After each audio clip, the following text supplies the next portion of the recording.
1. Pengertian. Menurut etimologi Yunani, yaitu bentuk primitif, sedangkan dari bahasa Inggris yaitu bentuk pura-pura. Jadi, bisa kita simpulkan di sini bahwa prototipe merupakan bentuk awal dari sebuah produk atau desain yang diciptakan guna untuk melakukan uji coba sebelum memasuki tahap produksi. 2. Manfaat. Yang pertama, sebagai alat uji coba dalam penyempurnaan desain produk atau prototipe. Yang kedua, alat uji kualitas bahan baku dan penampilan prototipe. Yang ketiga, sebagai alat bantu untuk pembuatan deskripsi produk dan petunjuk penggunaan produk yang dihasilkan. Dan yang terakhir, sudut pandang keseriusan di dalam bisnis.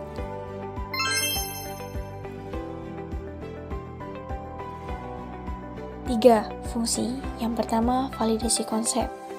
Prototipe produk akan membantu dalam hal menguji dan memvalidasi konsep produk sebelum memasuki tahap produksi.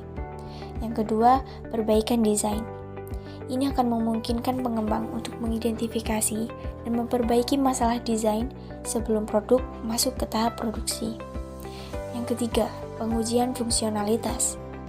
Ini untuk menguji fungsionalitas produk dan memverifikasi apakah produk dapat berfungsi dengan baik dan sesuai yang ditentukan. Yang keempat, pengumpulan feedback pengguna.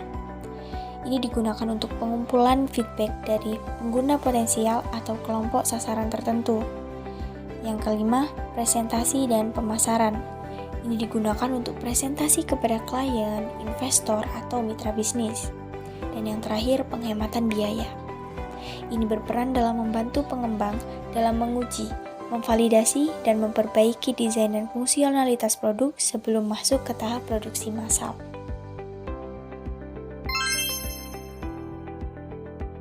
Jenis prototipe.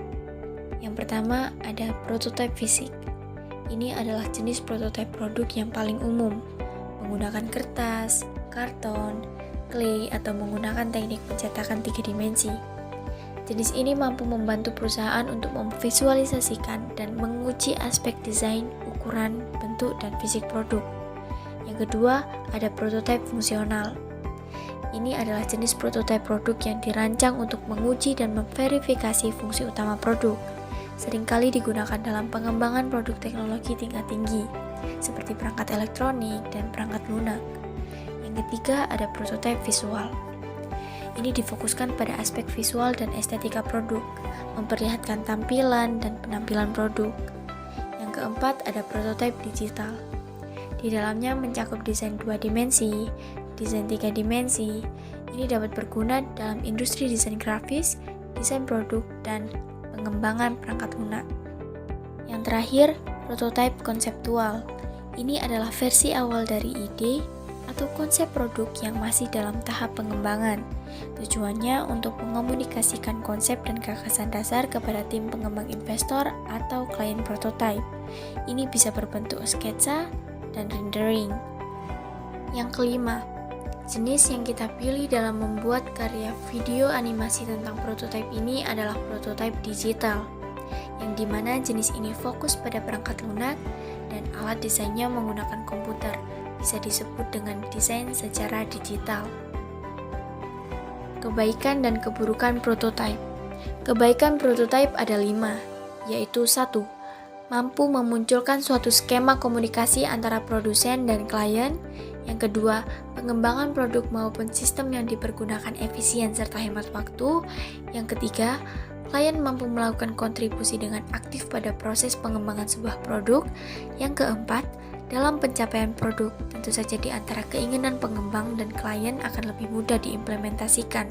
Dan yang terakhir, harapan menjadi lebih baik dalam produk. Keburukan prototipe.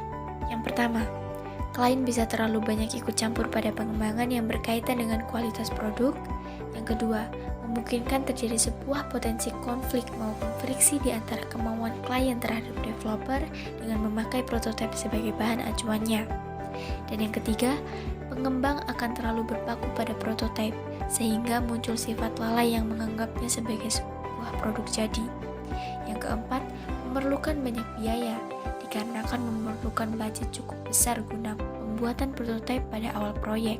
Dan yang terakhir, pelanggan tidak paham bahwa perangkat lunak yang ada belum mencantumkan kualitas dan pemeliharaan untuk jangka waktu yang lama.